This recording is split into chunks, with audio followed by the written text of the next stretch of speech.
आज हम ये सिद्ध करेंगे कि वायु दाब डालती है। कैसे? एक गिलास लेते हैं, गिलास ये दबती गत्ता जिसे कहते हैं, और इसमें हम गिलास में पानी ले लेते हैं।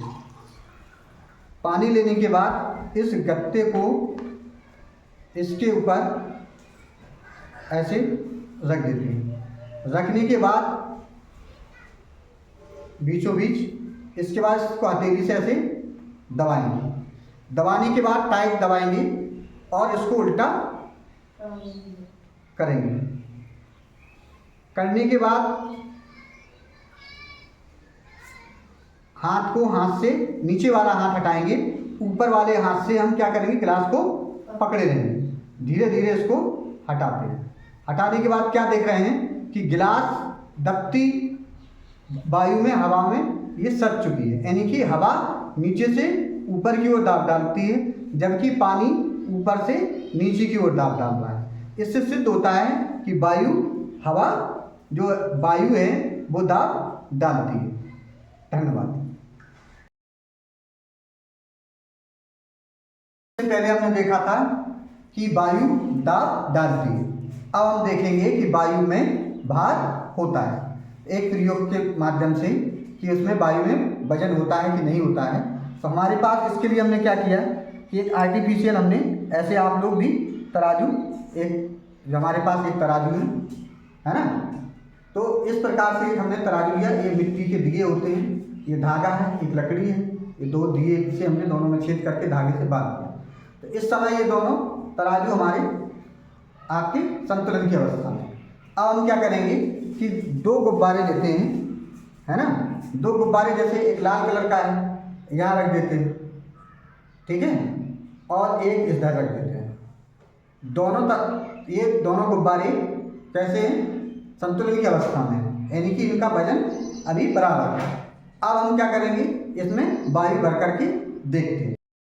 अब आपने पहले देखा था कि जब हमने दोनों गुब्बारों को तराजू पर रखा था तो तराजू संतुलन की अवस्था में था। लेकिन जब हमने ये देखा कि एक गुब्बारे में हवा भर दी, तो जिस गुब्बारे में हवा भरे हमने उसमें भरी है, तो उस तरफ को हम क्या देख रहे हैं, उस तरफ तराजू नीचे तरफ झुक रहा है ना।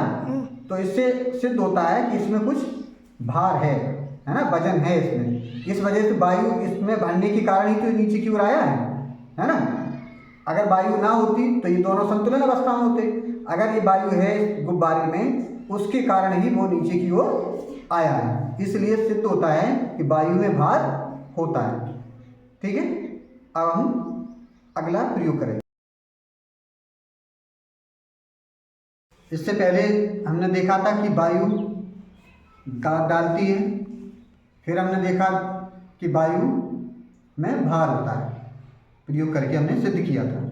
लेकिन अब हम देखेंगे, ये सिद्ध करेंगे कि वायु स्थान घेरती है। नहीं, जैसे मान लीजिए हम कहीं पर बैठ जाते हैं चटाई पर, तो वो उतनी जगह घेर लेते कि नहीं घेर लेते, तो वायु भी जहाँ पर जाएगी तो वो स्थान घेर लेती है। जैसे पृथ्वी के चारों तरफ वायु है, तो ये पूरा घेरे हुए है पृथ्वी को, है ना, समझ आ रहा है बात। अब उसी प्रकार से अगर हम इसको देखेंगे, हमारे पास एक लाल कलर का गुब्बारा है, इसमें अभी कोई वायु नहीं है, ठीक है।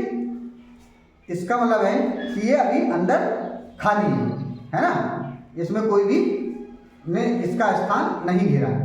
अब हम इसको वायु इसके अंदर भेजते हैं। तो पहले हम इसको मुंह से फुलाएंगे, थोड़ा वायु डालें,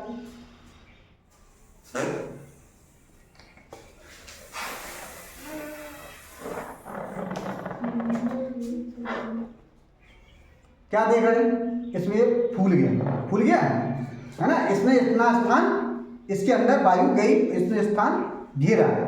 और इसके बाद और थोड़ा,